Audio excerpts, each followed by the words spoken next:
David Foster here, good to have your company for this Al Jazeera news app, updating you on the top stories so far. Reports are suggesting that cities in the west of Libya now, including AlJazeera and Misrata, have fallen to opposition supporters.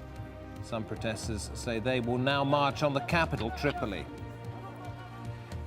The UN Security Council has voted unanimously for sanctions against Libya's leader, Muammar Gaddafi, and his inner circle.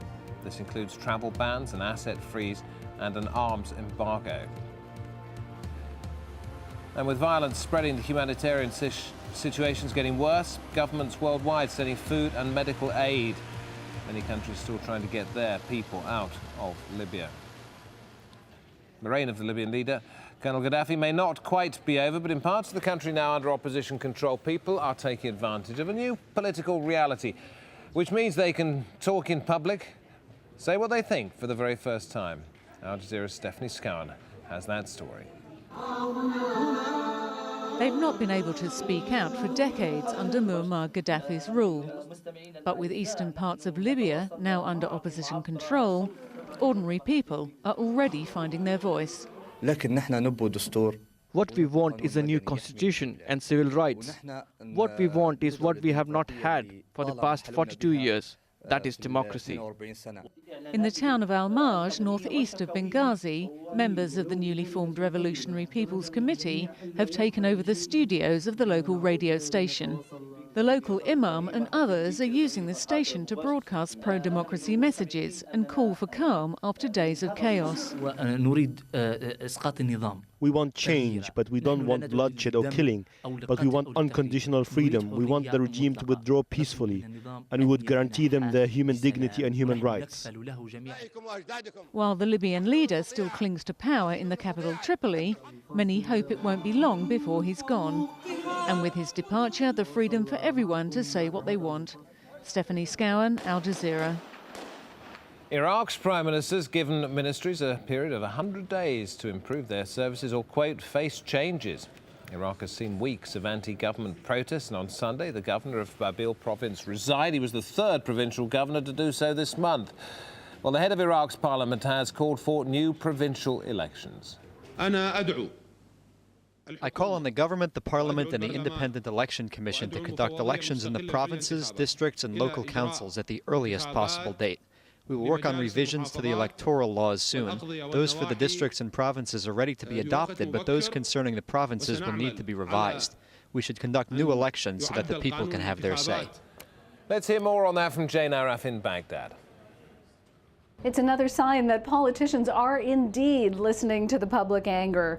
A call by the Speaker of Parliament, Osama al-Najafi, for early elections would actually have Iraqi voters going to the polls 2 years early to re-elect provincial council members, local councils, district councils, all of those most directly responsible for public services. And they've been the main target of anger and protests that have been sweeping the country. In the south of Iraq, 3 governors have resigned, and in the center of Iraq, in the south of the marshes, in Amara, a riot today left more than 12 people injured. They came out saying they were promised jobs and didn't get them. And more signs that Prime Minister Nouri al-Maliki is listening as well. He's put his ministers on notice that if their ministries don't improve in 100 days, there will be personnel changes, a threat to the ministers themselves as well as the people who work for them. Iran's former president, Mohammad Khatami, has called for the release of the leaders of Iran's political opposition. Mir Hossein Mousavi and Mehdi Karoubi and their wives were put under house arrest ahead of anti-government protests on February the 14th. The International Campaign for Human Rights in Iran says it doesn't know where they are. Opposition websites have called for new protests on Tuesday demanding their release. Pretty close to getting the final results in Ireland's election, and the main opposition party believes it's won. Fine Gael's leader has called it a transformative moment in Ireland's history. The ruling party facing its worst defeat in nearly 80 years, punished by the voters for ruining the economy. At least that's what they think. From Dublin, Rory Challens. It's clear that this is a total reshaping of Irish politics. This office here, the office of the Prime Minister, called the Taoiseach here in Ireland, is going to see a new man installed. He's Enda Kenny, the leader of the Fine Gael party. And let's have a look at what some of the papers are saying here in Ireland. Kenny to be the new Taoiseach, says the Sunday Times. Over to you now, Enda, says the Irish Mail. And end of the line, says the Sunday World. Now, the Irish are expecting a different type of leader from what they've had in their last two prime ministers. We have no time to lose, no hours to waste. We have a big job ahead of us. I ask for your indulgence and your support, as you've given so magnificently in this election to all our candidates around the country. This is the biggest endorsement of Fine Gael in the history of our party. I thank you for your trust and pledge that we will not shirk in our responsibility or renege upon that trust that you've given us. Thank you. Good night.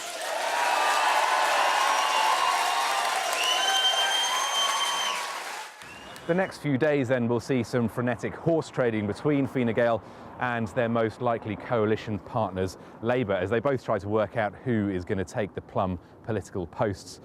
But for Fianna Fáil, so long the dominant force in Irish politics, it's going to be many years in the political wilderness. That is their punishment for their role in Ireland's humiliating fall from economic grace. Rory Challens, AlJazeera, Dublin. Protesters in the Croatian capital have been rallying, wanting solutions to high unemployment and living costs there. Anti-riot police used batons and tear gas to disperse the protesters, who hurled stones and bricks at them.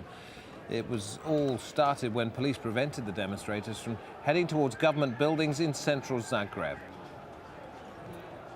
5 days now since New Zealand's terrible earthquake, and the focus, well, inevitably, less on rescue, more on recovery. At least 147 people have died and hundreds are still unaccounted for.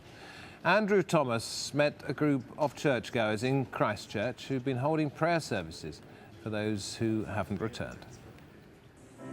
Sunday, and for the people of Christchurch, a chance to take stock and reflect on the week their city changed forever. Like so many others, this church was damaged in Tuesday's earthquake, this service taking place al fresco, with the week's events forefront in everyone's mind. And that's why the chairs are some distance away from the church, because we're all very much on edge and know that there might be another aftershock that comes along, so we're aware of those dangers as well. As its name suggests, Christchurch was founded as a Christian city, and despite the fact that many of their church buildings lie in ruins, for some, finding solace on a Sunday is the normal, natural thing to do. It is, if you like, a small slice of the ordinary in extraordinary times. It would take something more than extraordinary for any survivors to be found now beneath Christchurch's rubble. Recovering and identifying bodies has become the principal task. It's a slow process, dreadfully slow for the families of the missing.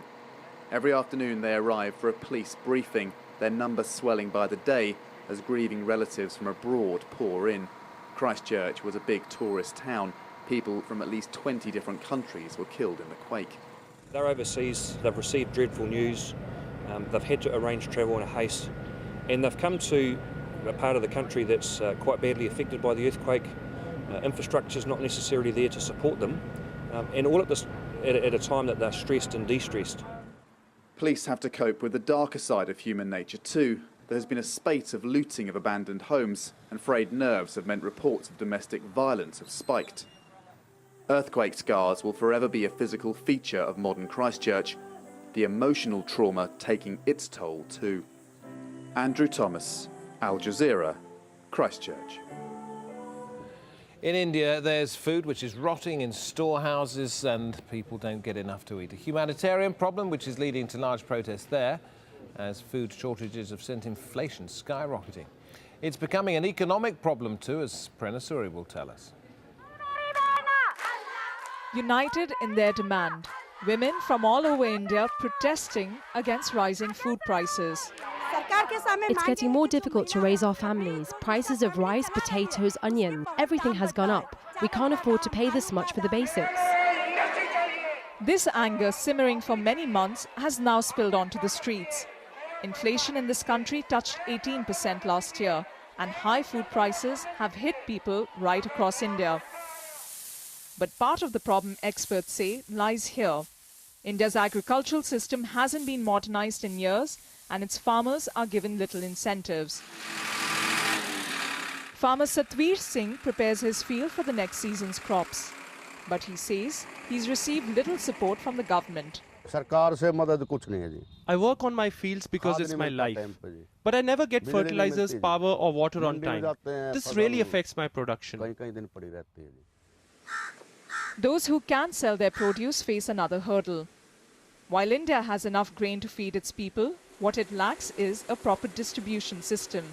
Under the current system, stockpiled wheat sits mouldering, sometimes for years. A new system would enable it to get to the people that need it the most during times of high demand. This is where the Indian government stores the grains it buys from its farmers. But as you can see, most of the grains have been lying outside and they've been damaged by the weather. Now, officials here tell me that this produce has been lying here since the past 3 years and they can't sell it to the people outside. And at a time when rising food costs is a big concern for the people in this country, it seems all of this produce is just going to a total waste. Experts say long-needed agricultural reforms are vital if the current hardship is to be eased. Last agricultural revolution took place in the mid-60s. Now you require a second revolution of building infrastructure to store food grains and be able to deliver them in the same condition in which they were procured. The government has done nothing of that sort. So while policymakers debate on how best to tackle rising prices, people hope their voice will now force the government to act. Prerna Suri, AlJazeera, New Delhi. In just a moment on this news hour, we're off to the desert of Egypt, which is deserted. But the land of the pharaohs is, we're told, open for business. And Farah will be here with the sports, including, catch us if you can, Barcelona stretched their lead at the top of the Spanish table as Real are unreal.